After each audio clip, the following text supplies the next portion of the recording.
mau menggenapi firman-Mu, karena tanda mujizat-Mu menyertai kehidupan kami. Terima kasih Bapa dalam surga. Hamba-Mu yang penuh dengan keterbatasan ini Tuhan, bila Engkau percayakan untuk menyampaikan isi hati-Mu, kiranya Engkau melengkapi dengan kuasa Tuhan yang tak terbatas, agar setiap kebenaran firman-Mu ya Tuhan, yang sudah terlebih dahulu memberkati hamba, bisa hamba bagikan menjadi berkat bagi setiap yang mendengarkan. Kuasai kehidupan kami semua, beri kami pendengaran yang baik, hati yang baik, agar benih firman-Mu tidak lalu dengan percuma. Terima kasih Bapa dalam surga. Kami akan sama-sama mendengarkan firman-Mu. Yang siap mendengarkan firman Tuhan berkata dengan saya, haleluya, amin. Puji Tuhan. Silakan duduk kembali. Haleluya, haleluya. Puji Tuhan. Haleluya, haleluya. Puji Tuhan. Haleluya. Shalom. Selamat pagi. Saya tentunya mengucap syukur kepada Tuhan Yesus dan berterima kasih kepada Bapak Ibu Gembala di sini yang sudah memberikan kami kesempatan untuk beribadah dan melayani Tuhan di tempat ini. Tadi suami bilang, tolong jelaskan kenapa bukan suami yang menyampaikan kebenaran firman Tuhan. Jadi memang kami punya kesepakatan suami istri bahwa di dalam pelayanan saya yang lebih banyak waktu untuk mengisi undangan, karena tentu saya hanya sebagai ibu rumah tangga punya waktu yang lebih daripada suami yang masih aktif bekerja. Jadi kami atur minggu pertama suami dan selanjutnya saya, atau bisa juga diganti, tetapi tetap pada porsi dalam setiap bulan saya yang lebih banyak. Jadi bisa suami di minggu kedua atau selanjutnya, tetapi selebihnya kemudian saya. Itu kesepakatan kami. Saudara di dalam Tuhan Yesus Kristus, saya dan suami baru kembali dari perjalanan ke Turki, ke 7 Sidang. Bapak Ibu kembali di sini tahu. Dan kami sampai di Jakarta hari Selasa, hari Rabu sampai di Manado pada pagi hari, dan langsung ada ibadah. Rabu dan Kamis itu kami ada ibadah rutin. Nah, saya memang sudah sampaikan kepada hamba Tuhan di sini melalui tim kerja bahwa hari ini kami mengisi jadwal pelayanan di sini, walaupun sebenarnya belum jadwal karena kondisi kami memang masih capek. Jadi biasanya kami akan mengganti atau menyisip di lokasi-lokasi yang dekat supaya tidak memakan energi kalau terlalu jauh. Jadi sistem pelayanan kami begini Bapak Ibu, kami diundang, kami catat, baru kami urutkan. Tetapi ada ketika dalam kondisi tertentu tidak sesuai dengan urutan, seperti yang saya jelaskan tadi. Puji Tuhan, beberapa hari ini saudara, memang saya tahu saya harus mempersiapkan pelayanan, tetapi begitulah saudara, karena masih dalam euforia liburan. Jadi saya kemudian pikir nanti saja hari Sabtu saya persiapkan pelayanan. Tapi apa yang terjadi Bapak Ibu, kemarin saya berusaha mengambil waktu bergumul untuk pelayanan di tempat ini. Ya, itulah manusia yang menggampangkan segala sesuatu. Saya pikir biasanya juga begitu. Saya saksikan kepada pertemuan yang lalu bahwa kadang-kala memang saya sudah persiapkan, malah sudah lengkap, bisa dikatakan 90-100% persiapan saya, tiba-tiba bisa juga subuh-subuh akhirnya ganti lagi, karena memang saya tidak mau itu apa yang menjadi keinginan saya yang disampaikan. Jadi memang kadang-kala seperti begitu Bapak Ibu, saya saksikan waktu lalu. Nah tadi malam saya bilang sama suami, selesai kita ada ibadah online, saya bilang saya mempersiapkan sebentar pelayanan ini. Mulailah berbeda lagi, 1, 2, 3. Saya coba-coba Tuhan yang mana. Akhirnya saya kecapean sendiri. Saya bilang sama suami, saya mau tidur dulu ya, gitu. Saya mau tidur dulu karena sudah mulai pening, saudara. Saya bilang setengah jam kasih bangun. Akhirnya saya memang tertidur pulas. Waktu itu jam 9 lebih atau jam 10. Kemudian saya terbangun dan saya mempersiapkan lagi. Pada saat saya mempersiapkan, saya juga diperhadapkan dengan situasi yang belum yakin sepenuhnya, saudara. Dan sudah dalam keadaan yang bisa dikatakan mentok. Ini mau bicara apa Tuhan, gitu. Masih terlalu apa ya, simpang siur. Saya bilang dalam hati, no itu kuat, pandang enteng. Coba dari hari-hari yang lalu persiapkan. Saya bilang Tuhan ampuni saya. Saya bilang ya Tuhan, besok pagi saya bangun untuk kembali mempersiapkan pelayanan. Apa yang terjadi saudara? Mau tidur saya tidak bisa tidur. Sebentar saya buka Alkitab, sudah tutup lampu sudah tidak menyala karena suami mulai tidur. Saya kemudian baca lagi. Akhirnya saya tersiksa sendiri, saudara. Saya bilang besok aja lah Tuhan, gitu. Saya tidur lagi, tiba-tiba teringat lagi. Saya buka lagi, saya catat lagi begitu, saudara. Tuhan, saya bilang, aduh kalau seperti ini terus besok saya tidak siap, Tuhan. Saya tidak mau kalau saya tidak siap secara pribadi saya, begitu. Dan akhirnya saudara, selesai di jam 3 subuh.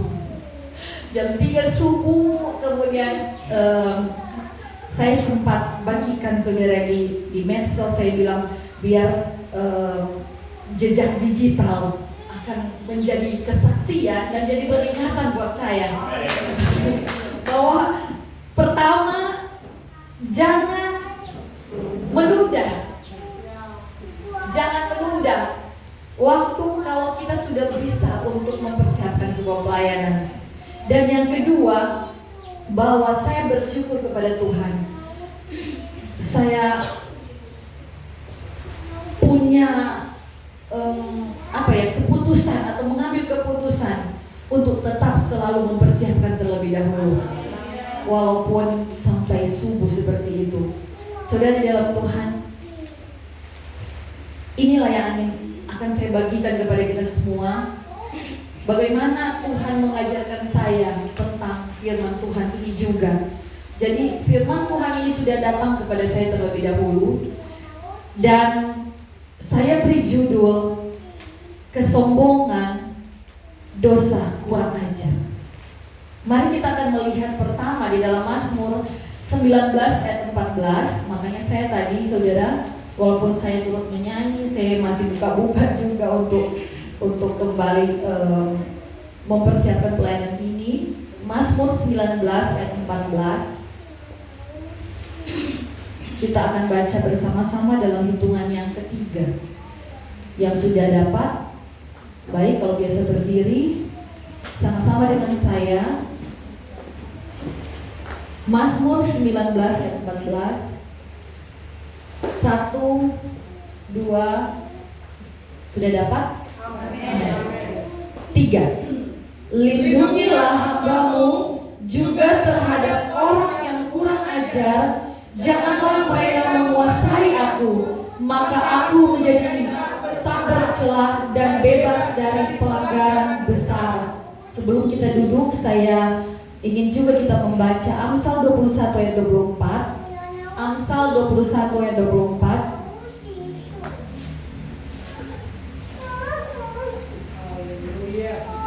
2, 3. Orang yang yang kurang ajar dan sombong, pencemooh namanya. Ia berlaku dengan keangkuhan yang tidak terhingga. Silakan duduk kembali. Saudara, firman Tuhan itu bagaikan pedang yang bermata dua. Jadi sebenarnya dalam pengertian begini, firman Tuhan itu harus kena dulu kepada orang yang menyampaikan dan kemudian kepada orang lain. Ini bicara tentang kesombongan, saudara, dan bahkan saya memberikan judul kesombongan dosa kurang ajar. Nah, saudara, di dalam Tuhan tentu kemudian kita melihat dalam pembacaan tadi, kita akan melihat benang merahnya di mana, ya. Sehingga saya memberikan judul sedemikian. Mazmur 19 ini punya 15 ayat dan ditulis oleh Raja Daud.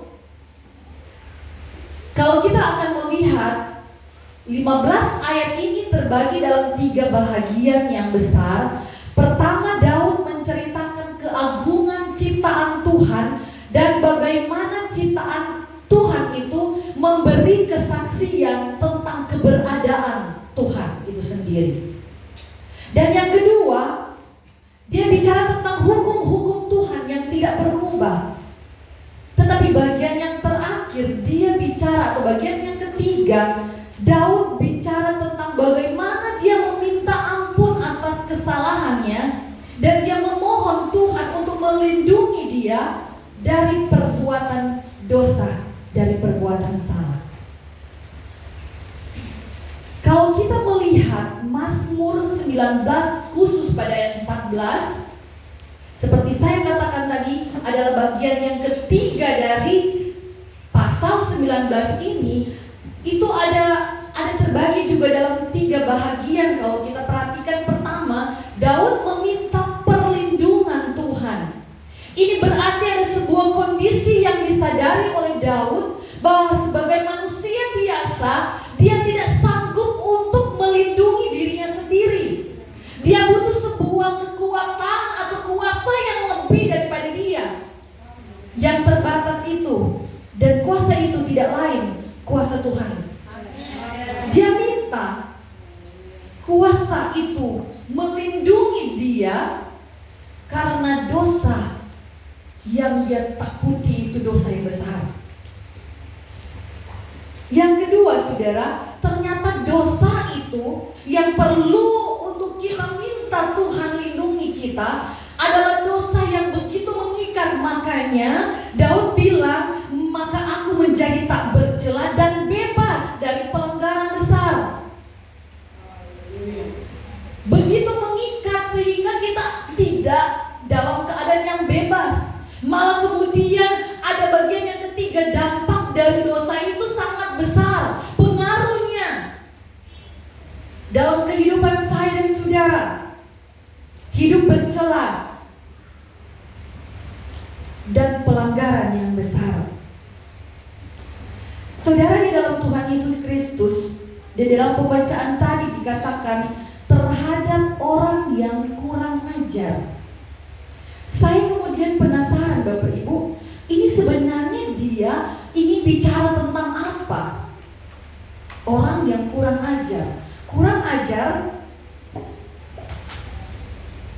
Tuhan bawa saya untuk menemukan kata Ibraninya, yaitu misedim. Ketika saya mulai belajar, saudara, ternyata kata Ibrani itu diambil atau dipakai kata Ibrani misedim yang secara harfiah berarti mendidih, menggebu-gebu, membual-bual, sangat panas, ya, seperti itu. Dan kata ini diterjemahkan menjadi keangkuhan, kesombongan. Saudara, di dalam Tuhan, saya biasa untuk melihat pembacaan Alkitab itu dari terjemahan-terjemahan yang berbeda. Makanya kenapa kalau kita melihat, saudara, di dalam Alkitab yang terbuka. Terjemahannya bilang begini, tahanlah hambamu dari kesombongan. Bukan hanya itu saja saudara, di dalam IMB terjemahan, saya lupa IMB itu apa saudara, jauhkanlah hambamu dari dosa-dosa kesombongan. Terjemahan lama bilang begini, peliharakanlah juga hambamu daripada congkak, jangan ia itu merajalela atasku. Jadi yang disebut dengan orang yang kurang ajar itu sebenarnya adalah dirinya sendiri yang punya potensi yang besar, potensi yang begitu kuat untuk sombong, untuk congkak, untuk angkuh. Itu yang Daud minta kepada Tuhan. Saya dan saudara punya potensi untuk sombong. Amin saudara, betul? Ya, manusia sejak Adam dan Hawa punya keinginan-keinginan yang lebih. Ada dasar-dasar, ada gen kesombongan dalam kita saudara. Nah, kesombongan atau yang dikatakan dengan pride itu sebenarnya adalah sifat yang membuat manusia begitu yakin akan dirinya sendiri. Keyakinan itu terlalu berlebihan pada kemampuannya sendiri, dan kadang-kala dalam kerohanian dia begitu punya kepercayaan diri atau punya rasa yang syukur yang berlebihan, sehingga menempatkan dia untuk merasa dia punya anugerah yang eksklusif dari Tuhan, pemakaian yang luar biasa dari Tuhan, kemampuan rohani yang luar biasa dalam pelayanan dari Tuhan. Saudara, di dalam Tuhan Yesus Kristus kadang manusia itu terjebak walaupun dalam bidang rohani. Dia merasa lebih dari orang lain. Tuhan lebih pakai saya.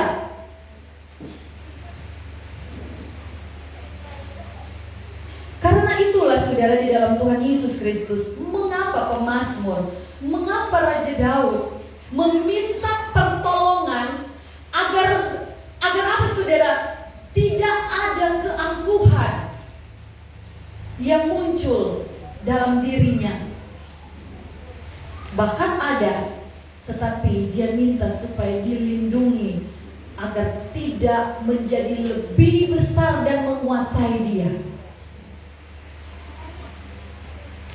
Ada penafsir Alkitab yang bilang bahwa Daud menulis Mazmur 19 ketika dia belum menjadi raja. Jadi bagaimana dia menceritakan alam semesta, kebesaran Tuhan ketika dia di padang sedang mengembalakan kambing domba orang tuanya. Jadi dia tulis tentang ini. Kita bisa melihat bagaimana Daud sudah mempersiapkan dirinya ketika dia mendapatkan sebuah penghargaan atau kedudukan yang besar menjadi raja di kemudian hari, walaupun dia belum tahu hal itu. Dia mau hidup dengan penuh kerendahan hati saudara. Itu sifat yang baik. Amin saudara. Amin.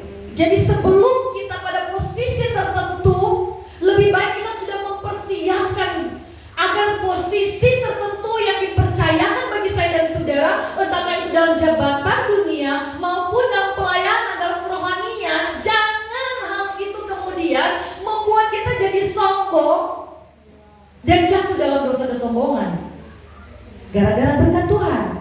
Amin saudara. Makanya perlu Daud mempersiapkan dirinya walaupun dia tidak tahu ke depannya seperti apa. Saudara, keangkuhan itu mendatangkan masalah yang buruk dalam kehidupan saya dan saudara. Itu akan membuat sebuah hubungan atau menghasilkan hubungan yang rusak antara saya dengan orang lain, antara kita dengan orang lain, antara kita dengan sesama, bahkan hubungan kita rusak antara kita dengan Tuhan. Keangkuhan Nah, Misidim ini menunjukkan semacam kesombongan batin yang tadi dikatakan tadi mendidih, bergelora. Ya. Nah, ditandai dengan apa, saudara? Pertama, orang yang punya sifat seperti itu, keangkuhan yang mendidih tadi, itu cenderung menolak untuk belajar apapun dari siapapun. Dia nggak mau belajar dari orang lain. Padahal, saudara, banyak peristiwa di dalam Alkitab yang membuat kita harus belajar pun dari sekitar kita. Jangan dulu kita bicara belajar dari orang lain, belajar dari burung Raja Wali, belajar dari burung gagak, ya, apalagi belajar dari ciptaan Tuhan yang sempurna. Kemudian apa, saudara? Orang yang penuh dengan kesombongan, yang tidak bisa menguasai dirinya, yang tidak mau minta pertolongan Tuhan agar kita terhindar dari dosa kesombongan itu, dia cenderung suka bertengkar, sok tahu, egois. Coba saya dan saudara periksa dalam kehidupan kita, adakah sifat-sifat itu? Kalau saudara pelihara sifat itu, berbahaya, saudara. Amin. Apalagi, saudara, sifat yang bergelora tadi sudah memiliki rasa superior. Superior itu artinya yang paling berkuasa, yang paling harus didengar, yang paling dominan. Ya, kemudian memandang enteng. Tentu kalau dia merasa dia yang paling dominan, dia akan pandang enteng orang lain. Dan yang lain lagi, saudara, dia tidak mau menerima kritikan. Saran aja, ide aja dia tidak mau dengar, apalagi dikritik.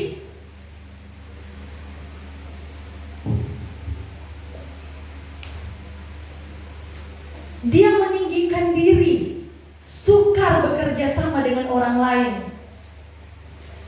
Dan yang sering kita lupa, saudara, menjadi bibit-bibit kesombongan dalam diri kita. Kita lupa berterima kasih. Dan kita lupa minta maaf. Penting, saudara, kita berterima kasih dan kita minta maaf. Saudara di dalam Tuhan Yesus Kristus. Nah, banyak hal yang kemudian kita melihat bahwa kesombongan itu sepertinya terpampang nyata. Oh, orang itu sombong, pamer sesuatu.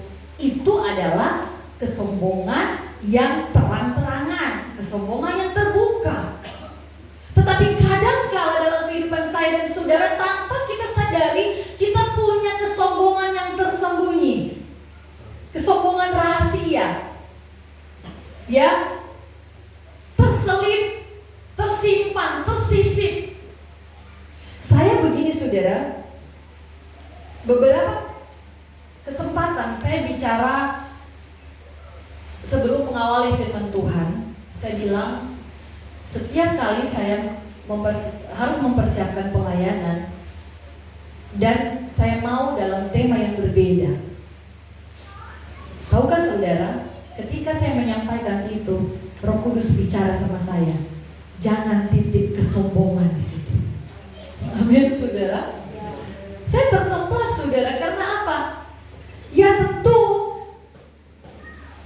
ada saya tentu bangga karena saya mau berusaha seperti saya saksikan tadi. Tetapi iblis tahu bagaimana celah untuk masuk membuat kita berdosa. Saya bilang, Tuhan ampuni saya. Saya mau Engkau lindungi saya agar tidak mencuri kemuliaan Tuhan.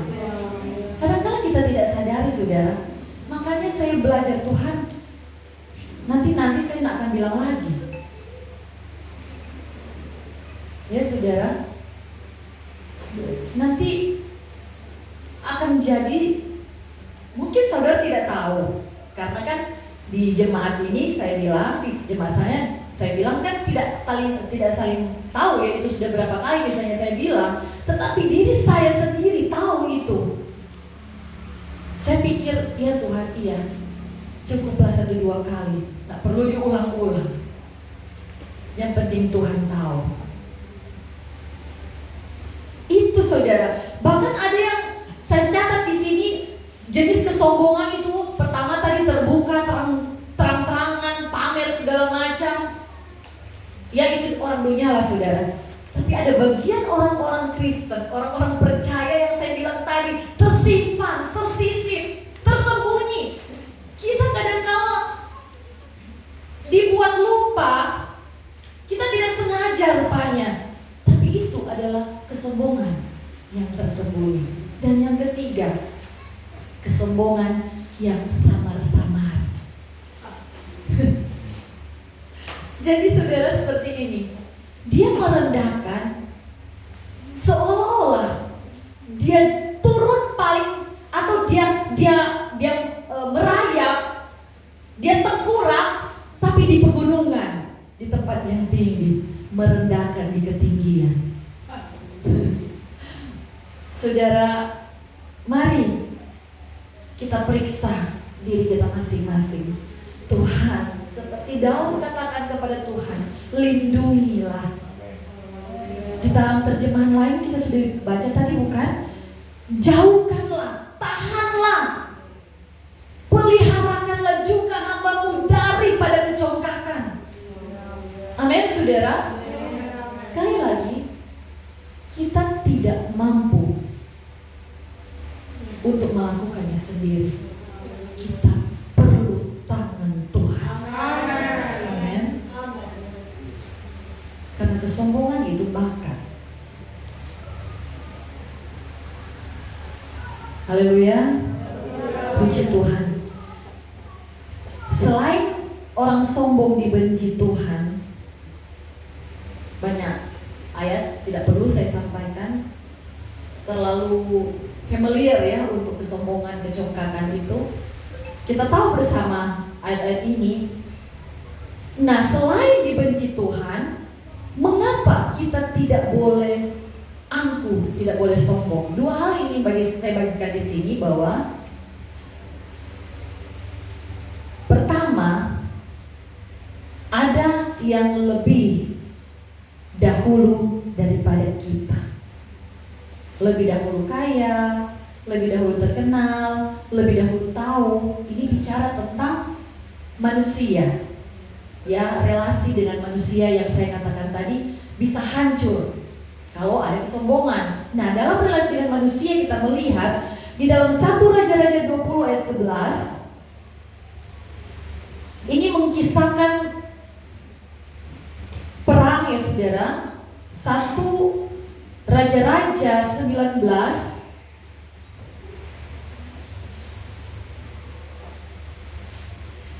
Lembaga Alkitab mencatatnya dengan judul Samaria tertolong dari kepungan. Kita tidak akan baca semuanya saudara. Di dalam ayat 11 aja, tetapi Raja Israel, dalam hal ini Raja Ahab, menjawab katanya, katakanlah, ini katakan kepada Raja Aram yang bernama Ben-Hadad, orang yang baru menyandangkan pedang, janganlah memegahkan diri seperti orang yang sudah menanggalkannya. Artinya apa saudara? Yang baru berperang, jangan merasa sombong, karena sebelum Anda berperang sudah ada orang yang sudah tanggalkan senjatanya, sudah menang lebih dahulu saudara. Ya, karena ini adalah jawaban kepada Ben-Hadad. Ben-Hadad ini mau merampas semua milik ya dari Raja Israel, rakyatnya, istri-istrinya, semua mau diambil saudara. Karena Raja Ben-Hadad, Raja Aram ini percaya dirinya tinggi, karena dia dibantu oleh ada raja-raja yang lain yang merasa dia kuat. Tetapi kalau kita perhatikan saudara, selanjutnya, sebelum kita masuk, mari kita perhatikan ayat 10. Mengapa Ahab Dalam terjemahan sederhana Indonesia bilang bahwa Ben-Hadad mengirim balasan, kami akan memusnahkan Samaria hingga tinggal debu. Bahkan debu yang tersisa tidak akan sampai segenggaman para tentaraku. Saya berani jamin hal itu pasti terjadi. Kalau tidak, biarlah para dewa menghukum saya dengan berat. Dia begitu sombongnya, sehingga dijawab oleh Raja Ahab, jangan sombong, saudara. Amin, saudara. Dan apa yang terjadi? Cuma dengan orang-orang muda Israel bisa mengalahkan Aram. Perhatikan kalau kita baca di rumah seluruh kisah ini, saudara. Jadi apa yang harus kita ambil di sini? Bahwa sebelum kita sudah ada orang yang berhasil, orang yang sudah menang perang, orang yang sudah lebih dahulu dipakai Tuhan luar biasa. Amin, saudara. Haleluya. Jadi kalau apa yang kau punya sekarang, jangan jadi sombong akan hal itu. Di atas langit masih ada langit. Yang kedua, perhatikan saudara, segala sesuatu itu ada sumbernya. Tadi pertama kita bicara tentang apa? Bahwa ada yang sudah lebih dahulu dan yang kemudian ada sumbernya. Jadi engkau bukan sumber. Siapa sumber itu, saudara? Tuhan. Perhatikan firman Tuhan ini, Yesaya 10 ayat 15. Adakah kapak memegahkan diri terhadap orang yang memakainya, atau gergaji membesarkan diri terhadap orang yang mempergunakannya? Seolah-olah gada menggerakkan orang yang mengangkatnya, dan seolah-olah tongkat mengangkat orang yang bukan kayu. Amin. Jadi kalau kita dipakai Tuhan, itu bukan karena kita yang mampu. Ada sumber kekuatan yang menggerakkan saya dan saudara, yang memampukan engkau dan saya. Amin. Bahkan dalam sisi kehidupanmu, dalam pekerjaanmu, ada tangan Tuhan yang menyertai engkau. Amin, saudara. Engkau bukan sumbernya. Semua datangnya dari Tuhan. 1 Korintus 4 ayat 7. Sebab siapakah yang menganggap engkau begitu penting? Dan apakah yang engkau punyai yang tidak engkau terima? Dan jika engkau memang menerimanya, mengapakah engkau memegahkan diri seolah-olah engkau tidak menerimanya? Saudara di dalam Tuhan, firman Tuhan ini datang kepada saya dan saudara. Semua dari Tuhan. Amin. Siapa saya dan saudara? Sumbernya Tuhan. Apa yang harus kita sombongkan dalam dunia ini, saudara? Di atas langit masih ada langit. Apalagi di atas langit masih ada sorga. Amin, saudara. Haleluya. Jadi mari kita minta Tuhan melindungi kita, dan juga kita berusaha untuk tidak jatuh di dalam dosa kesombongan yang mendatangkan kehancuran yang lebih besar lagi. Sebagai ayat yang terakhir yang harus kita ingat, Filipi 2 ayat 3. Sama-sama kita baca yuk. Filipi 2 ayat 3.